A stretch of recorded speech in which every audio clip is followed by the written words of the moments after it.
NBA fica tão melhor quando o New York Knickerbockers joga bem na pós-temporada. Ah, Kevin Durant, você deixou o Anthony Edwards te amassar. Os Suns estão eliminados dos playoffs. E que tal esse jogo entre os Clippers e os Mavericks? Foi um dos grandes jogos dos últimos tempos aí de pós-temporada, uma partida sensacional. E hoje tem Lakers e Nuggets, né? Vamos falar um pouquinho também sobre essa série. Mas, cara, quando os Knicks estão bem, quando os Knicks... É raro, Will Jackson, é raro. Mas quando Nova York joga bem e ameaça nos playoffs, o negócio realmente fica diferente, né? É uma torcida que não vê o título desde o início, vê um título desde o início dos anos 70, é o maior mercado dos Estados Unidos, a torcida fanática invadiu a arena dos Sixers ontem e realmente gosta de provocar, e isso em todos os esportes, né? Quer dizer, o torcedor do New York Yankees que o diga, não é verdade? Mas Jalen Brunson, com 47 pontos, que foi a melhor marca da história da franquia nos playoffs, ele anotou 39 na partida número 4, finalmente deu aquela engrenada que a gente esperava, tá? Porque nas duas primeiras partidas eu sei que os Knicks venceram os 2 jogos, e é aí que mostra a força do New York Knicks, porque o Jalen Brunson não teve nenhuma grande partida e mesmo assim o time abriu 2-0, tá? Mas esses últimos 2 jogos... lembraram aquele Jalen Brunson da reta final da temporada, tá? Então, se você olhar na história do New York Knickerbockers, cara, sim, tem outros jogadores que já fizeram estrago. Bernard King, em 1984, teve uma das grandes pós-temporadas da história. Ele teve 4 jogos de pelo menos 40 pontos, contra os Pistons, incluindo 2 de 46 na primeira rodada, uma vitória por 3-2, e ele quase eliminou o Boston Celtics, ok? Os Celtics venceram os Knicks por 4-3, com mais 2 jogos de pelo menos 43 pontos do Bernard King naquela série, né? Foi uma das grandes arrancadas individuais da história da NBA, né? Os Knicks foram eliminados aí na segunda fase, mas ele realmente carregou aquele time nas costas, que é algo que a gente viu aqui na partida número 4 e é algo que a gente viu nas últimas 6 semanas, basicamente, da temporada. O Jalen Brunson, nas últimas 6 semanas, tá? Teve 7 jogos de pelo menos 40 pontos. Lembra quando os Knicks terminaram como cabeça de chave número 2 lá na temporada de 2012 e 2013? Né, que venceram 54 jogos, o Carmelo Anthony foi um espetáculo, ele teve 8 jogos de 40 pontos na temporada toda. Ele não teve nenhum jogo de 40 pontos nos playoffs, né, e os Knicks foram amassados pelos Pacers na segunda fase daquela pós-temporada, tá? Então eu menciono o Carmelo Anthony porque foi a última vez que os Knicks realmente foram uma real ameaça lá naquela temporada de 2013, e o Carmelo era, de longe, o melhor jogador do time, né? Tinha o J.R. Smith também metendo umas bolas safadas, meteu umas bolas contra o Boston Celtics, e eu te falo que eu fiquei extremamente irritado com o J.R. Smith. Ok, mas enfim, o Jalen Brunson tá detonando, tá lindo de ver. Tá 3-1. E aí do outro lado, a gente tem um Joel Embiid, né? 50 pontos na partida 3. O time foi lá, ganhou. Mas vai ser mais uma temporada, provavelmente, que o Philadelphia deixa a desejar nos playoffs. E eu já falei diversas vezes sobre a personalidade do Philadelphia 76ers, que me incomoda bastante em pós-temporada. Ah, mas esse ano tem Nick Nurse. Não mudou nada.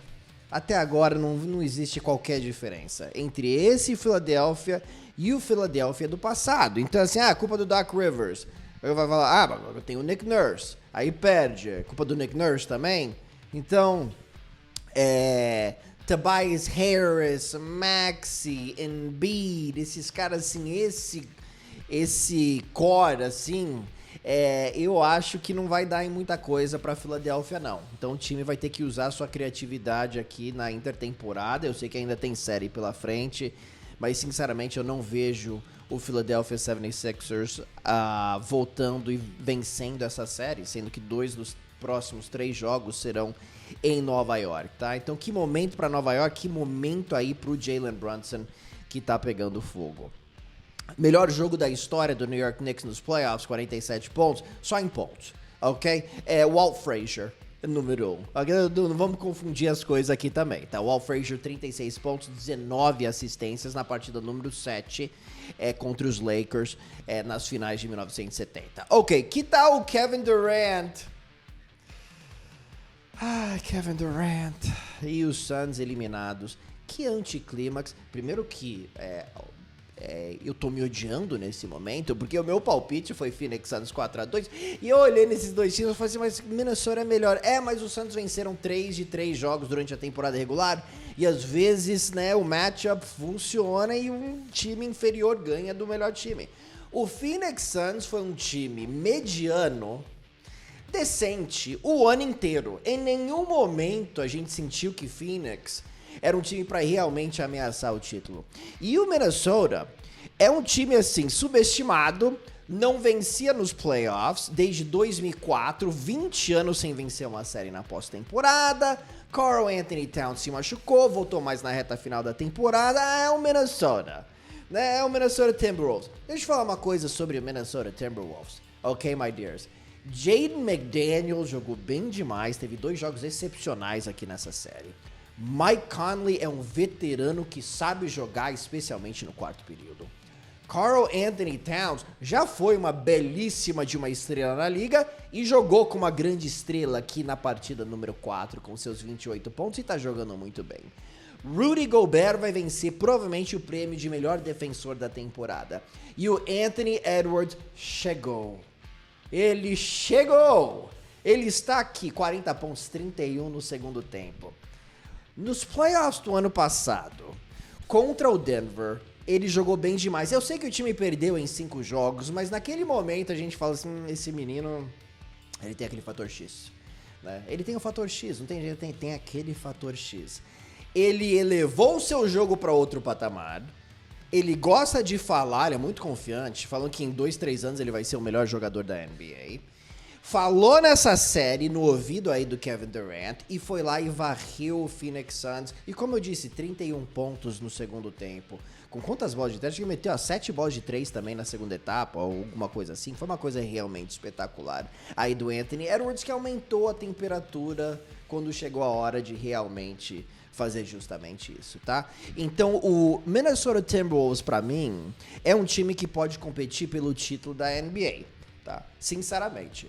Eu acho, talvez seja o segundo melhor time da NBA, o Minnesota Timberwolves. Talvez. Acho que entra na briga. Aí, talvez, com o Boston Celtics. Para mim, o Denver Nuggets é o melhor time da liga. A gente vai falar sobre o Denver daqui a pouquinho. Mas eu adorei o que eu vi do Minnesota Timberwolves aí. Em nenhum momento o Phoenix Suns conseguiu respirar, né? Assim, o Devin Booker teve o quê? 49 pontos nessa partida, o KD passou dos 30 pontos. Eu queria falar um pouquinho também sobre o KD e a situação do Phoenix Suns aqui nos próximos anos, tá? Porque de 2025 a 2030, o Phoenix não vai ter o controle de sua escolha de primeira rodada. Trocaram algumas, e aí em outras situações, um outro time vai ter o direito de um swap, de uma troca de posição com o Phoenix. Então o Phoenix não vai ter o controle de sua escolha de primeira rodada até 2031. Por quê? Bradley Beal, Kevin Durant quis formar um Big Three que simplesmente não funcionou. E quando a gente vê o Beal já numa idade um pouquinho mais avançada e o KD já com seus 35 anos e o Anthony Edwards absolutamente trucidando o Bradley Beal na partida número 4, você fala assim, cara, eu acho que o Phoenix Suns está em apuros. Eu não acho que vai funcionar. Eu até já tinha falado que talvez seria a última oportunidade desse trio de realmente ameaçar um título. Eu não vejo o Bradley Beal ficando melhor ou mais saudável, e eu não vejo o Kevin Durant ficando melhor. Ele é um excelente jogador, Anthony Edwards é melhor. Anthony Edwards é melhor. Ok? E aí tem o Kevin Durant reclamando, né, que o encaixe lá em é tão fácil também reclamar depois de ser eliminado, né? Essas notícias saindo depois de ser eliminado. não dá pra resolver isso durante a temporada regular, isso daí é uma coisa que me irrita. Mas falando um pouquinho aqui do KD, acho que daria pra fazer um vídeo só da carreira dele. Mas é um fantástico jogador, um dos melhores da história da liga. Mas qual que é o gosto que fica? Big Three em OKC não deu certo, decidiu ir embora. Foi pra Golden State, já tinha um time de mais de 70 vitórias lá, ele venceu 2 títulos lá, mas cara, Kevin Durant, Steph Curry, Klay Thompson, Draymond Green, sim, eu acho que ele foi até o melhor jogador lá em Golden State durante o período que ele tava lá, mas já foi pra um time campeão, ok? Foi o time dele. E aí Brooklyn também não deu certo. E agora Phoenix, mais um Big Three aí pro KD, né? E de novo o negócio não dá certo, tá? Então foi melancólica a eliminação de Phoenix. Bradley Beal, que performance terrível, né? Como eu disse, o Anthony Edwards enterrando, arremessando na cara dele, rindo, né? Bradley Beal com turnovers, 4 de 13 da quadra, com apenas 9 pontos. Realmente uma coisa patética aí pra Phoenix. E eu, sinceramente, não vejo... Impressionante, né? Coitado de Phoenix. Eu não vejo o negócio funcionando. E é uma pena, né? Porque o Devin Booker já teve lá o Chris Paul, né? Aí tinha o DeAndre Ayton. A gente achava que o negócio podia andar. E aí acabaram trocando várias peças. Aí mudaram o time com o KD e Bradley Beal. Agora vai. E eu também estava muito ansioso para ver o que ia acontecer lá. E não deu certo. E também não deu certo com o Frank Vogel. Não fique surpreso se ele não voltar para a próxima temporada. Bom, ontem os Clippers e os Mavericks protagonizaram um jogo espetacular. Tiro o chapéu para os Clippers. Eu realmente tiro o chapéu. O Kawhi Leonard não jogou. Então eu tava muito curioso para ver o Paul George, né? Sir Paul George. Muito ansioso para ver o Paul George. Ele detonou na primeira etapa. E aí ele teve momentos conturbados aí no segundo tempo. E na reta final ele meteu 1, 2 bolas que realmente me fizeram sair latindo pela casa. Okay? Mas você ficar sabendo que o Kawhi Leonard não vai pro jogo, é um jogo basicamente vida ou morte, cara. Você fica 3-1 atrás aí de Dallas, provavelmente você vai perder a série, tá bom? E eles entraram com tudo, abriram 31 pontos, e aí o Kyrie Irving é um dos jogadores mais empolgantes da NBA, individualmente. Quando ele engrena, parece aquele jogo lá, aquele NBA Jam. Você lembra aquele NBA Jam? He's on fire!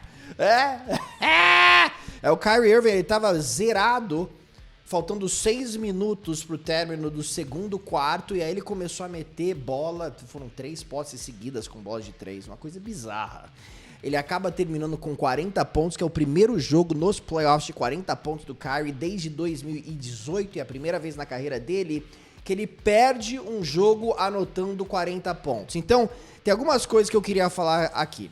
Primeiro, que eu tô preocupado com esse joelho aí do Luka Doncic, porque claramente o Kyrie Irving foi o grande protagonista do jogo ontem, e o Luka Doncic não está brilhando nessa série. Não está brilhando nessa série. Então, um jogo que Kyrie anota 40, com o Luka Doncic jogando em casa, sem o Kawhi, é um jogo que você precisa vencer. E Dallas não conseguiu vencer. Então, eu tô muito curioso pra ver como que o Doncic joga aqui nas próximas partidas e como que esse joelho se comporta aqui nos próximos jogos. E óbvio que a gente tem que ficar aí de olho no Kawhi, é o time mais azarado, esses Clippers, né? Eles não conseguem ficar saudável por uma pós-temporada. Ficar saudáveis por uma pós-temporada. É uma coisa realmente impressionante. E aí, por falar em tirar o chapéu, James Harden, né? James Harden, eu acho, e eu falei que eu achava que podia muito bem funcionar o Harden nos Clippers, porque eu não vejo mais o James Harden como um jogador que só quer arremessar. Ele não é mais esse jogador. Quando ele foi para Brooklyn, ele não era mais esse jogador. Ele era esse jogador em Houston. Em Brooklyn, ele compartilhava muito bem a bola com o Kyrie, com o KD. Infelizmente, aqueles jogadores se machucaram, né? O Harden e o Kyrie, ficou tudo nas costas do Kevin Durant lá naquela pós-temporada de 2021 e o time acabou sendo eliminado, mas com todo mundo saudável, eu acho que Brooklyn talvez teria vencido o título lá em 2021. Mas o James Harden, extremamente altruísta, ao meu ver, nesse estágio em sua carreira, com a torcida buzinando, cara, fazendo aquele barulho, uma coisa realmente sensacional. Tava 31 e Dallas conseguiu virar, ia conseguir uma das grandes viradas da história da NBA. James Harden foi lá e anotou 13 pontos nos últimos 4 minutos e meio, né? Então, a jovem barba ainda funciona, né? Ainda funciona, aquela barba realmente maravilhosa. Belas barbas da promessa! Uma coisa realmente impressionante, o jeito que ele brilhou na reta final para dar essa vitória para os Clippers. Então vamos ver o que acontece aqui no jogo número 5. Essa série tem tudo para ir para 7 jogos. Mas para mim, eu tô curioso, óbvio, para ver se o Kawhi vai voltar e como que ele vai voltar. E se o Luka Doncic consegue ficar saudável aqui nos próximos jogos. Isso vai ser muito importante para Dallas. Bom, hoje tem Lakers e Denver. Será que os Lakers têm alguma chance? Os Lakers realmente jogaram por 48 minutos nessa partida número 4. Eu gostei demais da pegada do time. O time teve a chance também de vencer na partida número 2. Essa série poderia estar muito mais competitiva. O problema é que o Denver Nuggets sabe vencer no quarto período. Um time tão bem treinado, cara. O Malone faz um trabalho realmente maravilhoso, né? Então ele não deixa o time respirar por um segundo, né? Ele fica em cima e o time tem essa pegada de jogar por 48 minutos, e especialmente no quarto período, tá? Então os Lakers vão ter que achar isso também, com Anthony Davis, com LeBron, com Austin Reeves, com Hachimura e especialmente com um jogador que eu acho que é um enorme fator X, que é o D'Angelo Russell, que é uma verdadeira montanha-russa, tá? Então vamos ver o que acontece na partida número 5. Será que o LeBron consegue forçar um jogo número 6? Se ele conseguir, amigo, o negócio pode realmente ficar quente, né? Porque aí os Lakers estariam a uma vitória em casa de forçar uma partida número 7, lembrando que ninguém nunca virou um 3-0, tá? Então eu tô muito ansioso pra ver o que acontece nessa partida, e hoje eu tenho algumas apostas safadinhas pra esse jogo. Ok, algumas apostas safadinhas. O Jamal Murray está questionável pra partida, provavelmente vai jogar, mas ele tá sentindo a panturrilha, cara. Panturrilha não é uma coisa boa. Tá? Você sente a panturrilha, não é uma coisa boa para jogador de basquete, ou qualquer esporte, para te falar a verdade, né? Mas eu tenho algumas apostinhas que eu gostaria de compartilhar com todos vocês. Ok? E essas apostas você acha lá na Stake. Então eu vou de Nikola Jokic com pelo menos 14 rebotes. Mais do que 13,5 rebotes. Tá pagando 1,89 para cada real apostado. Por quê? Porque geralmente quando os Nuggets perdem, ele volta com tudo e as estatísticas realmente brilham. Ele conseguiu pelo menos 14 rebotes em 3 de 4 jogos nessa série. O único jogo que ele não conseguiu pelo menos 14, ele teve 12. A batalha com Anthony Davis aí no garrafão tá muito interessante. Então eu vou de Jokic pelo menos 14 rebotes nessa partida. Vamos ver se essa tendência continua. Michael Porter Jr. Eu falei do Jamal Murray, né? Um pouquinho baleado. Não vem arremessando tão bem nessa série. Talvez coloque um pouquinho mais de pressão, num bom sentido, aí no Porter, e ele tenha um pouquinho mais de volume. Então eu vou de Porter, pelo menos 31, juntando pontos, rebotes e assistências. Ele teve esses números em 3 de 4 jogos nessa série. E no jogo que ele não chegou a pelo menos 31, somando essas estatísticas, ele teve 29 somando essas estatísticas, tá? Então, isso daí tá pagando 2,5 para cada real apostado, e daqui a pouquinho a gente vai ter a múltipla safada, tá? E aí eu também vou de Anthony Davis, pelo menos 41 em pontos e rebotes, somando os dois, pagando em 91 para cada real apostado. Ele conseguiu isso nas 4 partidas dessa série. Então ele tem sido um jogador muito envolvido, batalhando muito com o Jokic dentro do garrafão, tá conseguindo muitos rebotes, tá pontuando também. Então olho no Anthony Davis nesse jogo de vida ou morte, a gente quer ver a personalidade dele. Quem tem personalidade nesses jogos a gente sabe que é o LeBron James. No ano passado ele quase teve um triplo-duplo no jogo número 4 contra Denver, com 40 pontos. Ele anotou 40 pontos naquela partida. Então eu vou de LeBron com um duplo-duplo nessa partida. Eu sei que ele só teve um duplo-duplo aqui nessa série, mas é um jogo de vida ou morte lá em Denver, tá pagando 2-1 para cada real apostado. Eu vou de LeBron James com duplo-duplo, vamos ver o que acontece. E aí, na múltipla safadinha, juntando tudo isso, né? Tá pagando 21-1, obviamente muito difícil de bater, mas tô lá com a minha apostinha também nesses números de Jokic, Porter, Davis e LeBron James. Vamos ver o que acontece. Eu vou deixar o link aqui da stake, se você tiver interesse também em apostar nos jogos da NBA. Lembrando que tem uma promoção simplesmente espetacular, que você pode perder e mesmo assim ganhar. Tá bom? Você apostando no vencedor de um jogo, não no handicap, no vencedor. Se o seu time perder por até 2 pontos, você é reembolsado em até $100, perto de R$510, né? Na sua aposta. Tá, apostei nos Nuggets. Nuggets perderam por 1 ponto. Apostei R$500. Então a gente te devolve os R$500, ok? Perdeu só por 2 pontos, assim, é sacanagem com você, tá? Então uma promoção pra lá de safadinha lá na stake, muito, muito legal. E lembrando também que se você estiver fazendo o seu primeiro depósito lá na stake, no código aqui embaixo, você vai ganhar o dobro do depósito inicial com o código Povo Paulo. Isso até R$500, né? Um bônus pra lá de safadinha, eu te falar. Ok, my dears? Então é isso. Falamos em breve, NBA pegando fogo. Um abraço a todos vocês. Deixa seu like, deixa seu comentário e não se esqueça de se inscrever no canal, meu jovem, minha jovem. Um abraço.